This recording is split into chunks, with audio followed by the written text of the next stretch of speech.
Nah, contohnya misalnya di masyarakat kita nih dahulu kadida yang mengenal buntut. Dahulu kadida orang yang mengenal togel tuh kada tahu. Nah, sekarang orang tahu, maka orang yang pertama kali memulai melajari main buntut di masyarakat di Balimaone, walaupun ia sudah meninggal dunia, ia selalu mendapatkan dosanya. Nah, dahulu orang kada tahu kalau belajar ada nama mulai, ada yang melajari. Nah, walaupun ia sudah meninggal dunia, dosanya selalu mengalir. Atau misalnya dahulu di Balimaone kan pengantinan gak ada orang yang bawa orkestra mengundang artis yang terbuka aurat. Nah, itu siapa yang memulai? Nah, akhirnya orang menuruti. Nah, itu orang yang memulai walaupun sudah meninggal dunia.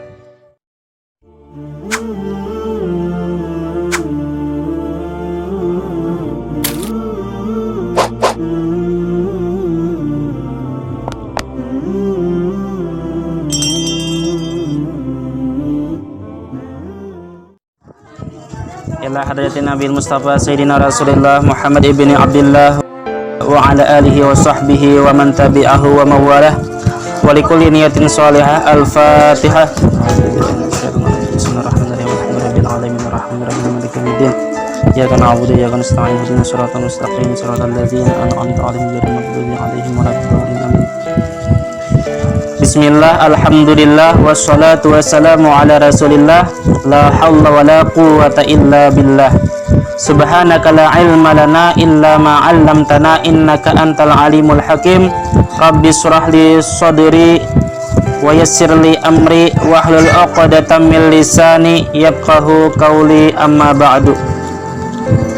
Alhamdulillah, segala puji bagi Allah. Pada sore hari ini kita masih diberikan kesempatan oleh Allah Subhanahu wa taala untuk kembali berhadir di rumah yang insya Allah penuh berkah ini. Dan dari sekian banyak orang yang beraktivitas pada sore hari ini, ternyata bubuhan pian yang dipilih oleh Allah Subhanahu wa taala, yang diringankan langkahnya, yang dilembutkan hatinya, sehingga bisa kembali berhadir di rumah ini dan bisa kembali mengulang pelajaran kita setiap minggu. Mudah-mudahan kada bulik kita daripada rumah ini, kada pulang kita daripada tempat ini, melainkan dosa-dosa kita diampuni oleh Allah Subhanahu wa taala, dan yang mana memiliki penyakit disembuhkan oleh Allah Subhanahu wa taala, dan yang mana rezekinya sempit itu diluaskan oleh Allah Subhanahu wa taala. Ahibail kiram rahimakumullah, pada minggu dahulu kita sudah membahas tentang azab dan fitnah kubur dan bagaimana persiapannya untuk menghadapi azab dan fitnah kubur. Maka setelah itu kita akan membahas al-muqsu fil qabri, lamanya kita diam di alam kubur. Lamanya kita diam di alam kubur itu sampai hari kiamat. Bisa 1000 tahun, bisa puluhan ribu tahun, bisa ratusan ribu tahun, atau bahkan jutaan tahun. Kita kada tahu diamnya kita di alam kubur ini berapa tahun. Nah, jadi perlu sekali kita mempersiapkan bekal-bekal kita menghadapi lamanya kita diam di alam kubur. Jadi apa persiapan kita menghadapi lamanya kita di alam kubur? Nah, kita beberapa minggu nih kita membahas kematian aja. Nah, jadi apa pentingnya kita nih membahas kematian? Jadi para sahabat bercerita kepada Rasulullah tentang seorang laki-laki, dan para sahabat ini memuji laki-laki itu. Laki-laki itu aja para sahabat orangnya ahli ibadah, orangnya bertakwa, orangnya suka bersedekah, macam-macam. Kemudian Nabi bertakwa kepada para sahabat. Ujar Nabi, bagaimana mengingatnya dia tentang kematian. Orang yang kau puji-puji tadi, ia ahli ibadah, ia orang yang bertakwa. Kayak apa ia mengingat kematian? Terancak ajar Nabi ia mengingat kematian. Nah, jadi para sahabat menjawab, rasanya kami kada pernah mendengar dia menyebut tentang kematian. Maka ajar Nabi, kawan ikam tuh bukan orang yang baik. Walaupun ikam memuji kayak ini, cuman inya kada ingat kematian, kawan ikam tuh bukan orang yang baik. Artinya penting kita nih mengingat kematian. Nah, contohnya kita mengingat kematian, kita belajar tentang kayak ini kita mengingat kematian. Nah, atau kita merenungkan di dalam hati, kayak apakah kena aku di dalam kubur. Nah, itu pahalanya benar-benar memikirkan kayak itu. Kena aku di padang mahsyar, kayak apa nasibku, apa bekal yang harus kusiapkan. Memikirkan nangka itu aja walaupun kita belum bertindak. Nah, itu pahalanya sudah ganal, termasuk tafakur yang lebih besar pahalanya daripada puluhan tahun. Jadi apa persiapan kita menghadapi diamnya kita lama di alam kubur?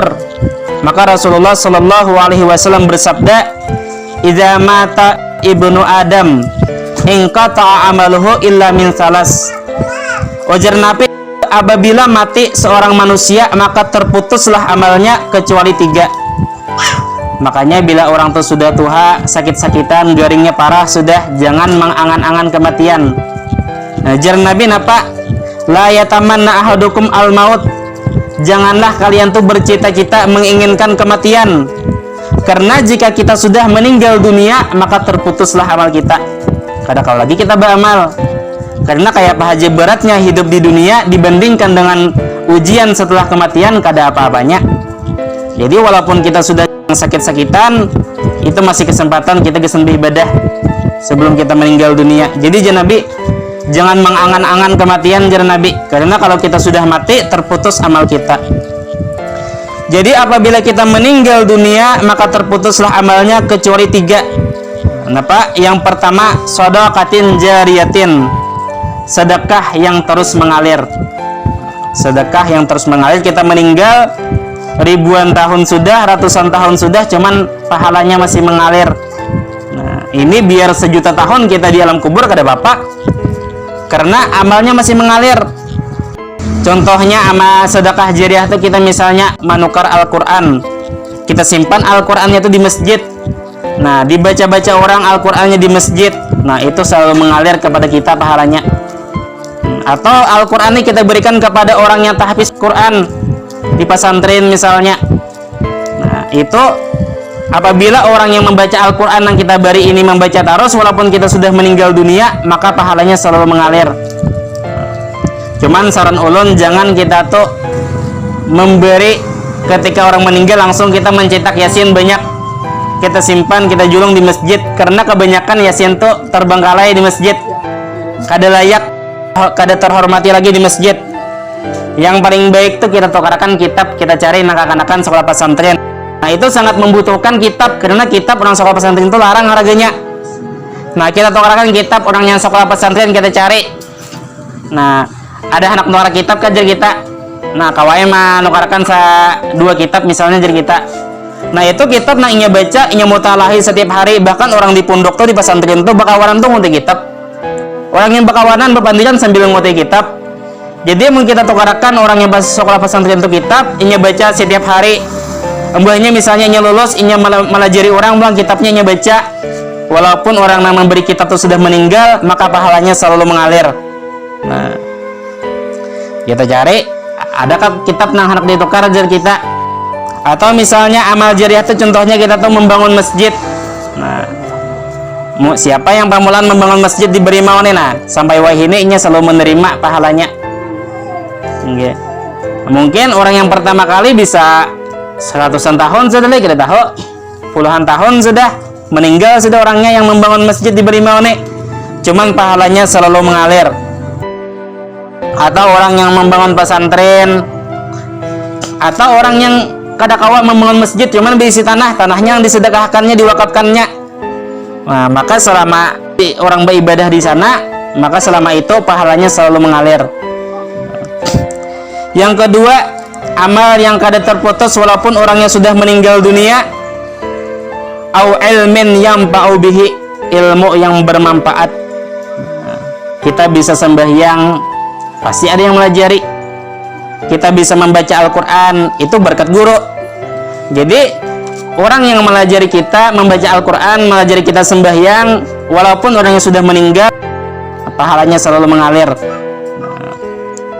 Makanya anak tuh jangan sampai orang yang melajari Al-Quran kita lajari, kita seorang yang melajari. Nah, jadi inya bisa membaca Al-Quran, mbahnya bisa anak pulang, inya lajari, anaknya pulang Al-Quran. Atau anak kita nih setiap mbah maghrib melajari orang membaca Al-Quran kekanakan. Nah, maka kita yang permulaan melajari anak kita selalu mendapatkan pahala. Nah, makanya orang yang paling banyak mendapatkan pahala itu adalah Nabi Muhammad. Karena seluruh ilmu yang ada di dunia ini berasal daripada Nabi Muhammad. Nah, setiap kita sembahyang, setiap kali puasa, maka Nabi Muhammad mendapatkan pahalanya.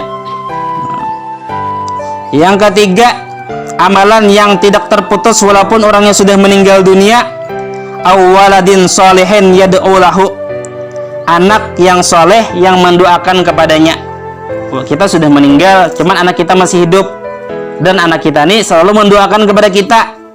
Nah, walaupun kita sudah meninggal dunia, walaupun amalnya sudah terputus, berkat anak kita yang mendoakan kita setiap hari, pahalanya selalu mengalir. Ujar Imam Sufyan mengatakan orang yang dikubur itu sangat perlu kepada doa, lebih perlu daripada orang yang hidup kepada makanan. Nah, lebih perlu orang yang hidup kepada makanan. Makanya kan diceritakan di dalam kitab I'anatul Talibin, di situ dikisahkan seorang laki-laki bermimpi berziarah ke suatu kuburan.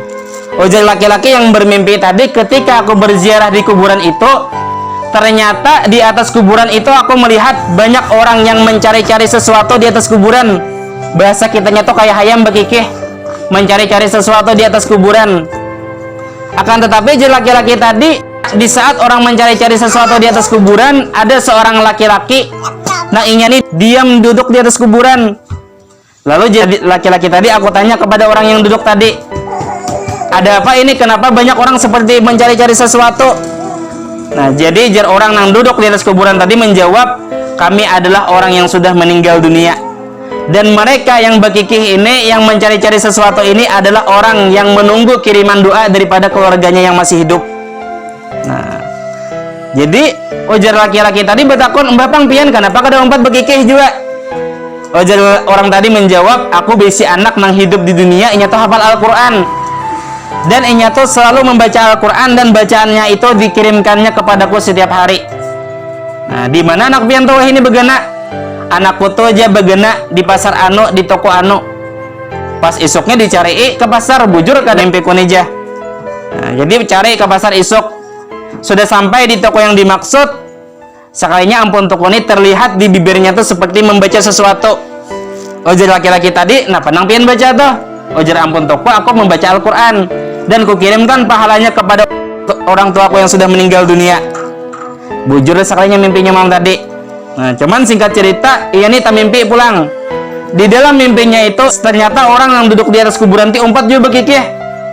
Ujar laki-laki tadi, kenapa pian umpat bekikih juga? Maka pian bisi anak nang mengirimi pian.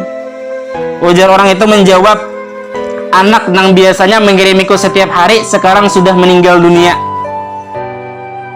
Jadi pas bangunan isuk dicari ke toko, saya tutup toko.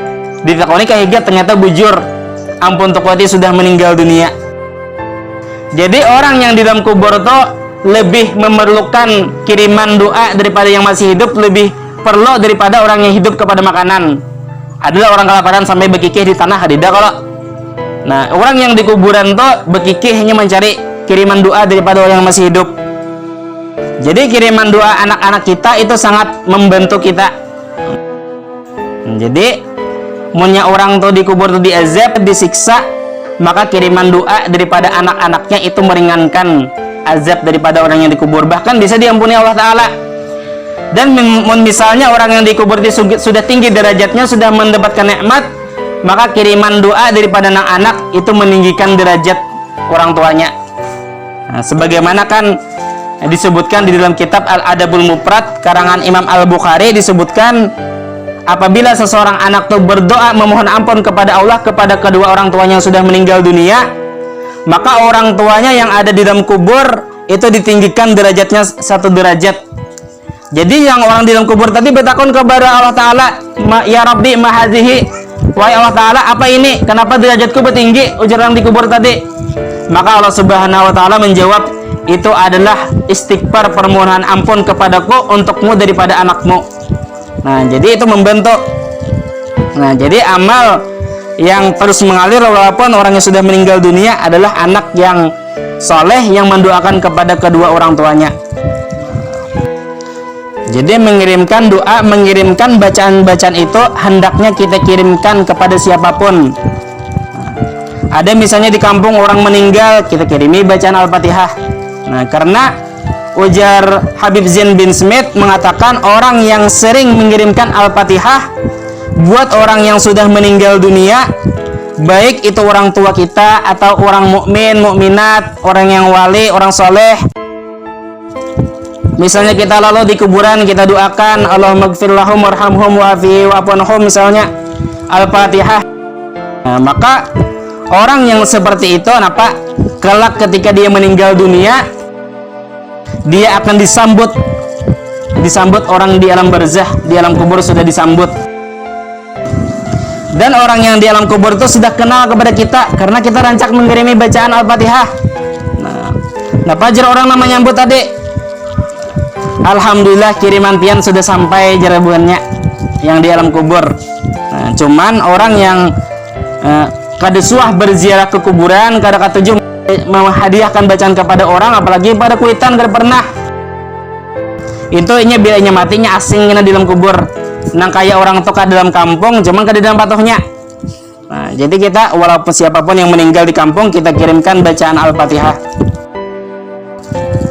Jadi itulah amal-amal yang apabila kita amalkan walaupun kita sudah meninggal dunia akan selalu mengalir. Akan tetapi ada juga amalan yang apabila kita ini meninggal dunia, ada dosa apabila kita meninggal dunia, dosanya selalu mengalir juga. Jadi ada amal jariah, ada dosa jariah. Nah, apa itu? Yang pertama, orang yang memulai suatu perbuatan dosa akhirnya diikuti oleh orang lain. Rasulullah Shallallahu Alaihi Wasallam bersabda, "Man sanna fil Islam sunnatan sayyi'atan." Barang siapa yang memulai tradisi, memulai suatu amalan kejahatan, kana alaihi wizruha wa wizru man amaliha, maka dia mendapatkan dosanya dan mendapatkan dosa orang yang memperbuatnya sampai hari kiamat. Kita memulai sesuatu perbuatan dosa misalnya di kampung, nah akhirnya ia meninggal dan dosanya selalu diteruskan orang sesudahnya. Nah, maka walaupun ia sudah meninggal, dosanya selalu mengalir. Nah, contohnya misalnya di masyarakat kita nih dahulu kadida mengenal buntut. Dahulu kadida orang yang mengenal togel tuh kada tahu. Nah, sekarang orang tahu, maka orang yang pertama kali memulai melajari main buntut di masyarakat di Balimaone, walaupun ia sudah meninggal dunia, ia selalu mendapatkan dosanya. Nah, dahulu orang kada tahu kalau belajar ada nama mulai, ada yang melajari. Nah, walaupun ia sudah meninggal dunia, dosanya selalu mengalir. Atau misalnya dahulu di Balimaone ini kan pengantinan kadida orang yang bawa orkestra mengundang artis yang terbuka aurat. Nah, itu siapa yang memulai? Nah, akhirnya orang menuruti. Nah, itu orang yang memulai walaupun sudah meninggal dunia, pahanya selalu mendapatkan dosanya mengalir terus karena ini nama mulai dituruti orang. Nah, kayak itu juga misalnya orang pengantinan mengundang kelompok habsi, akhirnya orang ketujuh diikuti orang. Nah, maka orang yang meninggal dunia ini selalu mendapatkan pahalanya juga. Tegas musti pas subuh membaca doa selamat dulu. Sekalinya jam 9 datang artis membuka aurat. Nah, tegas usah baca doa selamat membaca kayak itu gesan apa? Nah, pengantinan itu mendapatkan berkah, mencari berkah. Nah, atau misalnya tradisi kita pas pengantinan mandi dulu, mandinya di tengah umum. Mandi itu kada jadi masalah selama auratnya tertutup. Kalau kita mandi di tengah umum auratnya terbuka, nah itu suatu dosa, kada boleh kita tolak, kada boleh kita merihati. Nah, itu siapa yang memulai dosanya selalu mengalir. Jadi kada dilarangan tradisi mandi pengantinan itu kada dilarangan selama kita menutup aurat. Mun hendak juga mandi sorangan di rumah, kada usah bertampai-tampai mandi. Nah, kiau tukang mandinya, nah berduaan aja di dalam kamar mandi. Jangan di halaman mandi. Nah, itu kada boleh kita tolak. Misalnya di pengantinan tuh orang bawa lukisan, haram kita tolak ke pengantinannya. Misalnya kita di sarwani, jangan tolak, kada boleh kita tolak, haram berdosa. Nah, misalnya kita diundang orang jauh, pas sudah sampai usahanya bawa lukisan orang, boleh kali kita, kada boleh kita tolak, boleh kita. Makanya nyamannya kita ke pengantin jangan bimbai. Mau nyebimbai ternyata orang bawa lukisan, kita anak belik bedahulu ngalih kita kawan. Nah, itu orang yang memulai tradisi yang kada baik, memulai tradisi maksiat, mbahnya itu diikuti orang sesudahnya, maka dosanya selalu mengalir. Nah. Artinya kalau kita tolak, kita setuju. Mau kita tolak, artinya kita setuju. Dan duit sumbangan kita tuh dipakai orang gasan mau upah orkes itu. Walaupun kita kada mati, kita tolak tuh kita sudah setuju.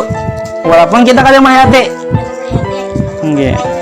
tetap baik karena kita artinya tolak itu setuju dengan acara yang diadakan orang itu. Bahkan kan di suatu kampung ulun suah tolak ke pengantinan kawan. Pangekawannya kan pesantren kawan ulun nih. Ternyata ini baru kisan mengantinan. Jadi ulun nih asa kecewa kenapa ini kada mau undang hapsi aja. Ternyata jadi kampung tuh bila kada baur kisan kada dihirini orang, kada digeni orang. Ada kampung nang kayak itu sekalinya. Nah, siapa yang memulai kayak itu selalu mengalir dosanya.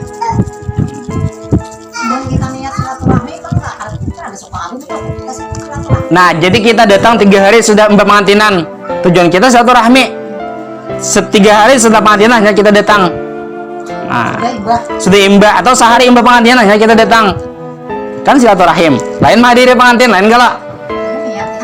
Nah, ya sehari sesudah orang pengantinan.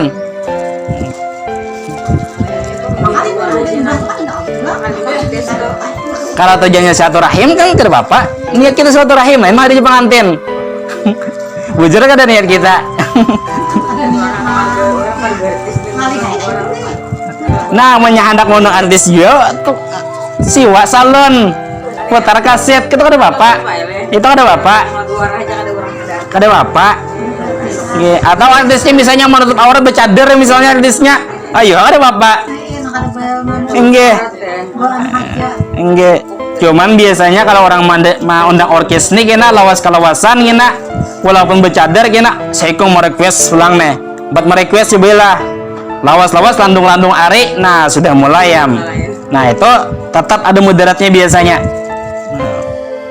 Makanya ajaran Nabi apabila terjadi pembunuhan di zaman sekarang maka Qabil anak Nabi Adam itu selalu mendapatkan dosanya karena Qabil itu orang yang pertama kali membunuh. Makanya ajar kawan ulun ilmi ini jahat benar pengantinan mau undang Nisa Sabian ya ada yang undang Nisa Sabian jerolan sekalinya full album di HP tip di salon Nisa Sabian enggak. Nah, jadi itu persiapan kita untuk menghadapi lamanya kita diam di alam kubur. Jadi di samping kita mempersiapkan amal-amal jariah, kita harus menghindari dosa-dosa jariah. Apalagi wah ini ada HP. Ini ngalih memahami mumpian kada bisa HP. Iya. Kita memfitnah orang, menyambat orang, menggibah orang. Kita kirimkan di grup, akhirnya grup ini mengirimkan ke grup lain, akhirnya grup lain ini mengirimkan pulang ke grup lain. Walaupun kita sudah meninggal dunia, gunjingan kita, gibah kita, fitnah kita selalu terkirim ke HP-HP lain, itu selalu mengalir dosanya. Nah, jadi kalau kita mendapatkan kabar apakah misalnya isu-isu, jangan langsung kita kirim, kita cek dulu bujur kada. Nah, walaupun bujur juga, cuman itu aib orang lain, kada boleh kita sebarkan. Menggibah itu bisa jadi dosa jariah juga. Nah, itu aja betianan bodoh pula atau aja. Nah, kita sambat kayak itu rame akhirnya sekampungan orang kemana dosanya menyebar bertambah terus orang yang pemulaan menyebarkan. Meninggal sudah orangnya berpuluh-puluh tahun sudah diam sudah gibah atau kada tersebar lagi. Sakanya ada pula emang ungkit. Jadi dengan aku dulu aja ini aja. Hamil dulu nikah aja. Nah, dalam kubur yang sudah ranai timbul pulang dosanya mengalir pulang. Nah, itu hati-hati menyambat malah itu. Nah. Jadi itulah persiapan kita menghadapi lamanya kita diam di alam kubur. Jadi pulang setelah kita lama berdiam di alam kubur, maka tahapan selanjutnya apa? Siapa ingat? Nah, sesudah kita lama di alam kubur, maka tahapan selanjutnya kita akan dibangkitkan di padang mahsyar. Nah, persiapan di padang mahsyar ini lain lagi pajangan. Apa yang perlu kita persiapkan? Amal jariah kayak ada termasuk lagi di padang mahsyar. Kada mengalir lagi amal jariah. Kada ada lagi orang yang sembahyang di masjid kita, kada ada lagi. Nah, orang yang matian bertahan sudah masjidnya kada ada lagi. Nah, jadi apa persiapan kita di padang mahsyar? Nah, karena kan di padang mahsyar orang kelaparan. Karena jadi dikisahkan di padang mahsyar ini keadaannya sama seperti keadaan kita di dunia. Orang di dunia butuh makanan, di padang mahsyar kita butuh makanan. Orang di dunia membutuhkan minum, di padang mahsyar kita perlu minuman. Di dunia kita perlu pakaian, di padang mahsyar pun kita perlu pakaian. Jadi sama kehidupan padang mahsyar dengan kehidupan kita sekarang ini di dunia sama. Nah, jadi ada persiapan-persiapan tersendiri ketika kita berada di padang mahsyar. Nah, itu insya Allah minggu kaina kita jelaskan. Pas ya, kan sudah waktunya kita nih. Nah, ada apa pertanyaan? Ada pertanyaan nggak Dida? Bisa leh. Al-Fatihah. Auzubillahi minasyaitonir rajim. Bismillahirrahmanirrahim. Alhamdulillahirabbil alamin arrahmanir rahim maliki yaumiddin iyyaka na'budu wa iyyaka nasta'in ihdinas siratal mustaqim siratal ladzina an'amta 'alaihim ghairil maghdubi 'alaihim waladdallin amin. Bismillahirrahmanirrahim. Alhamdulillah wassalatu wassalamu ala Rasulillah. Allahumma faqihna fid din, Allahumma faqihna fid din, Allahumma faqihna fid din. Waj'alna min 'ibadika shalihin wa min awliyaikal muttaqin bi rahmatika ya arhamar rahimin. Rabbana atina fid dunya hasanah wa fil akhirati hasanah wa qina adzabannar. Wa sallallahu ala sayyidina Muhammadin wa ala alihi wa sahbihi ajma'in. Alhamdulillahirabbil alamin. Taqabbalallahu minkum minna wa minkum taqabbal ya karim.